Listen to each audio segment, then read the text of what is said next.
Ashley's eyes went cold as ice when she heard Linda had drunk the wine meant for me. I watched my daughter-in-law's face transform from sweet concern to pure terror through the phone screen. That's when I knew my son had married a wannabe murderer. Where are you watching from today? Drop your location in the comments below and hit that like and subscribe button. You might wonder how I figured out my daughter-in-law was trying to poison me. Well, it started 3 days ago on my 67th birthday when a beautiful bottle of wine arrived at my door with the most thoughtful card you ever did see. For Margaret, the card read in Ashley's perfect cursive, a special vintage for someone truly special. Happy birthday. Love, Ashley and Kevin. Now, I've been around long enough to know when something feels off, and honey, this felt off in ways I couldn't quite put my finger on. Ashley had never given me anything more thoughtful than a generic drugstore card, and here she was sending me what looked like a $100 bottle of wine. The bottle was gorgeous though, a 2018 Bordeaux with gold foil and everything. Made me feel special for about 5 minutes until my phone rang. Hi Margaret. Ashley's voice came through so sweet it could rot your teeth. Did you get my little surprise? I did, sweetie. Thank you so much. It's beautiful. Oh good. I was so worried it wouldn't arrive in time. There was this pause. Then she asked, have you opened it yet? Something about the way she asked made my skin crawl, like she was holding her breath waiting for my answer. Not yet, dear. I'm saving it for a special occasion. But Margaret, and here her voice got just a little too insistent. It's your birthday. What could be more special than that? I walked to my kitchen window and stared out at my neighbor's yard while we talked. You're right, I suppose, but I'm on those new blood pressure medications, remember? Dr. Patterson said no alcohol for at least another month. The silence that followed lasted so long I thought the call had dropped. Ashley, you still there? Oh, yes. Her voice came back higher than before.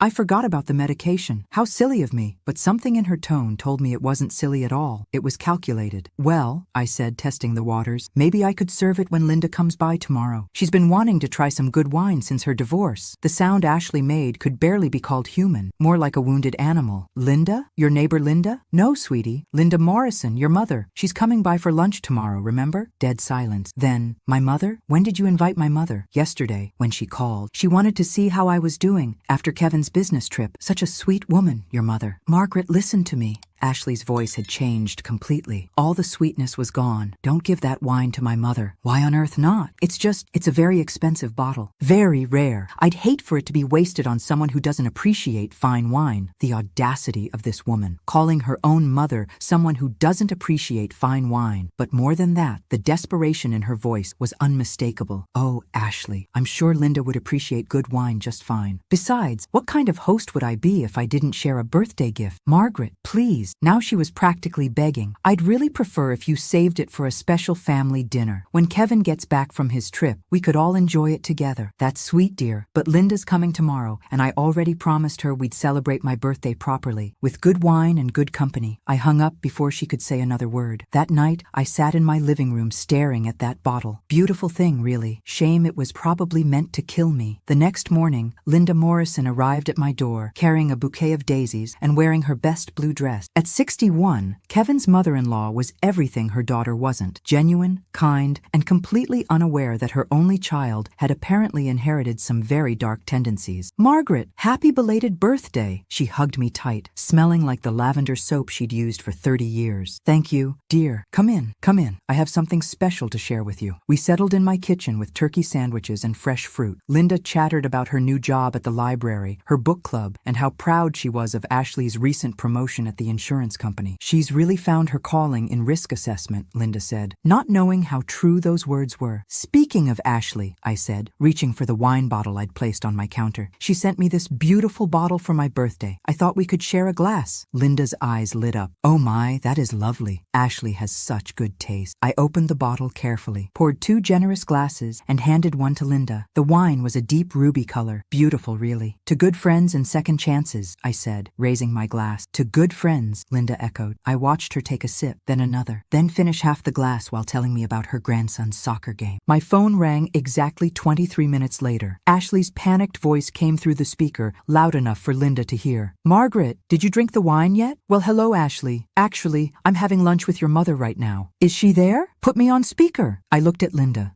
who was now paying attention to the conversation with growing confusion. You're on speaker, dear. Mom! Ashley's voice was shrill with panic. When did you get to Margaret's house? Linda glanced at me, then at the phone. About an hour ago, sweetheart. We're having a lovely lunch. Margaret opened that beautiful wine you sent her. The sound that came through the phone was somewhere between a scream and a sob. Mom, listen to me very carefully. How much wine did you drink? Linda looked at her glass, then at me with growing alarm. I don't know. Maybe half a glass? Ashley, what's wrong? You sound terrified. When did you drink it? Exactly when? Ashley Elizabeth Morrison, you tell me what's wrong this instant. Linda's maternal authority kicked in, and I watched my sweet neighbor transform into the mother who'd raised a potential murderer. But Ashley had already hung up. Linda stared at the phone, then at her wine glass, then at me. Margaret, she said slowly, what exactly do you think was in that wine? Linda's face went white as printer paper when I explained my suspicions about the wine. But Margaret, she whispered, setting down her glass like it was a loaded gun. Ashley is my daughter. Honey, I said gently, daughters have been trying to kill their mothers since Cain and Abel, though I suppose that was brothers. Linda Morrison had always been the type of woman who believed the best in people, especially her own child. Watching that faith crumble in real time was heartbreaking, even if it needed to happen. You really think she was trying to poison you? Linda's voice shook. My Ashley? I reached across my kitchen table and took her trembling hand. Linda, did you notice how she reacted when I said you'd drunk the wine? That wasn't concern.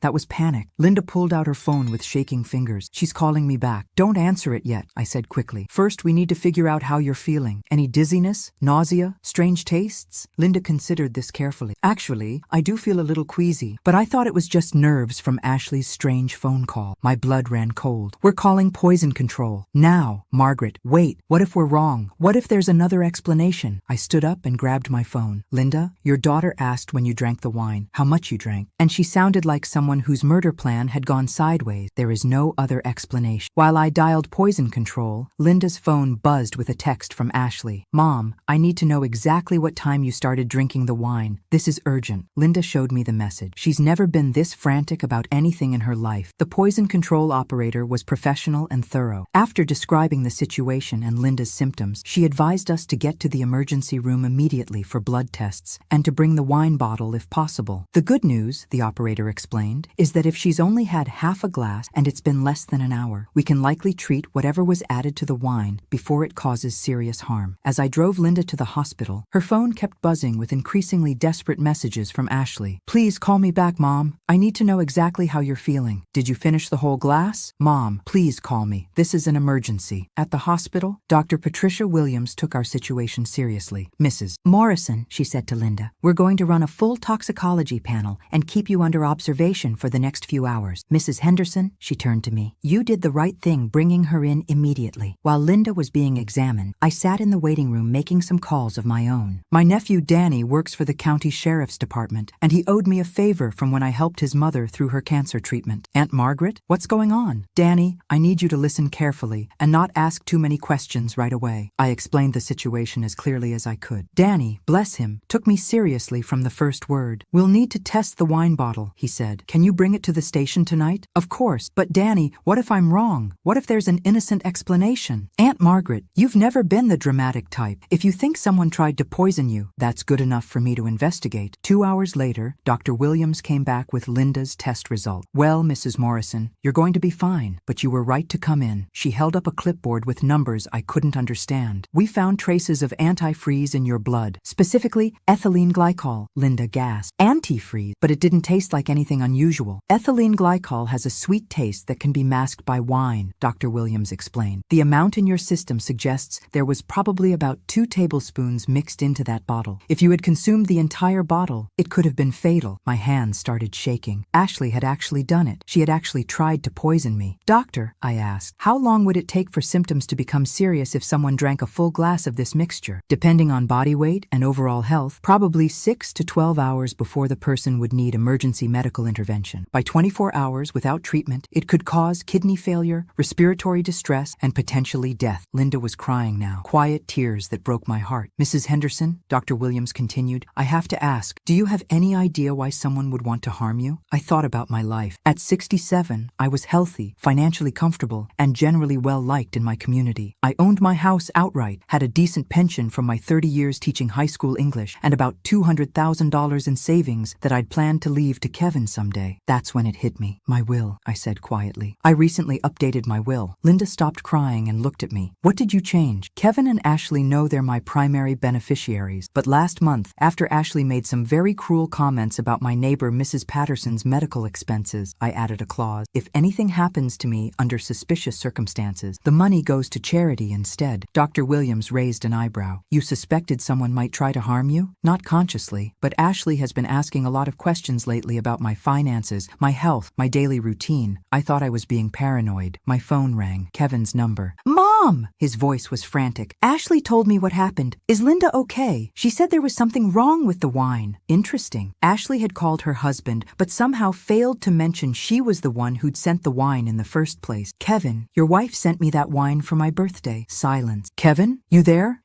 What? Mom? That's not possible. Ashley doesn't even drink wine. She knows nothing about it. Honey, do you want to tell me how she afforded a $100 bottle of wine on her insurance salary? More silence. Kevin, I need you to come to St. Mary's Hospital right now. And don't bring Ashley. Is Linda okay? Linda's going to be fine, but we need to talk about your wife. After I hung up, Linda grabbed my arm. Margaret, what if Ashley finds out that I'm alive and okay? What if she tries again? I patted her hand, feeling calmer than I had all day. Honey, Ashley is about to discover that poisoning people is much harder when your victims fight back. Kevin walked into that hospital room looking like a man whose entire world had just been turned upside down and shaken. Mom, he said, his voice barely above a whisper, please tell me this is all some terrible misunderstanding. Sit down, son, I said, gesturing to the chair beside Linda's hospital bed. We need to talk. Kevin Henderson was 42 years old, an accountant with his own small firm, and up until about 4 hours ago, he'd believed he was married to a woman who loved him. Looking at his face now, I could see that belief cracking like ice on a pond. The wine Ashley sent you, he began slowly. She told me she ordered it online as a surprise, said she spent weeks researching the perfect bottle for your birthday. Kevin, Linda said gently, that wine had antifreeze in it, enough to kill your mother if she'd drunk the whole bottle. My son's face went gray. That's impossible. Ashley she couldn't. Honey, I interrupted. I need you to think carefully. Has Ashley been asking questions about my finances lately? My daily routine? My health? Kevin was quiet for a long moment. She asks about your health all the time, but that's normal, right? She cares about family. What kind of questions? Like, Kevin struggled to remember. She wanted to know about your blood pressure medication, whether you have a heart condition, if you've made arrangements for long-term care if you get sick. Linda and I exchanged glances. And she's been really interested in your will, Kevin continued, looking more uncomfortable with each word. She asked me if you'd updated it recently, who your beneficiaries are, whether you have any debts that would affect the inheritance. Kevin, I said carefully, when did these questions start? About 3 months ago. Kevin's voice was getting smaller. Right around the time we found out her promotion at work fell through. There it was. Ashley's motivation was becoming clearer by the minute. My phone buzzed with another text from Ashley. Kevin's not answering his phone. Where is everyone? I'm getting worried. I showed the message to Kevin. What do you want to tell your wife? Kevin stared at the phone for a long time. I don't know what to believe anymore. Well, I said, here's what we're going to do. We're going to find out exactly what your wife is capable of. Danny arrived at the hospital 20 minutes later with an evidence collection kit and a grim expression. Aunt Margaret, I talked to the detective assigned to this case. We're taking this very seriously. Detective Sarah Murphy was about 35, sharp-eyed, and had dealt with family poisonings before. Mrs. Henderson, I need to ask you some difficult questions about your relationship with your daughter-in-law. Ask away. Have you and Ashley had any recent conflict? Arguments about money? Family matters? Anything that might have escalated? I thought about the past few months. Nothing dramatic, but she's made some comments that bothered me. What kind of comments? Last month, my neighbor Mrs. Patterson had a stroke. Ashley said it was probably for the best because medical bills would have wiped out her savings anyway. Said it was selfish of old people to cling to life when they're just draining resources from younger generations. Detective Murphy wrote this down. Anything else? She's asked me several times if I've considered moving to a senior living facility. Says my house is too big for one person, too expensive to maintain. But Kevin, did you know Ashley's been researching the value of my property? Kevin looked stricken. What do you mean? I saw her looking up recent recent home sales in my neighborhood on her phone, taking pictures of my backyard, asking about the condition of my roof and plumbing. Mrs. Henderson, Detective Murphy said, we're going to need to test that wine bottle thoroughly, but I have to ask, is there any chance this could have been accidental contamination? Linda spoke up. Detective, you should have heard Ashley on the phone. When she found out I'd drunk the wine, she sounded like someone whose murder plan had gone wrong. We'll be analyzing the bottle and interviewing Mrs. Ashley Henderson tomorrow, Detective Murphy said. In the meantime, I need you all to be very careful. If she suspects we're investigating her, she might escalate. Kevin finally found his voice. Detective, what should I do? I live with her. I share a bed with this woman. You go home and act normal. Don't confront her about any of this. Let her think the plan worked until we know more. After the detective left, Kevin sat in silence for a long time. Finally, he looked up at me with tears in his eyes. Mom, what if I've been married to a monster for 3 years and never knew it? Honey, I said softly,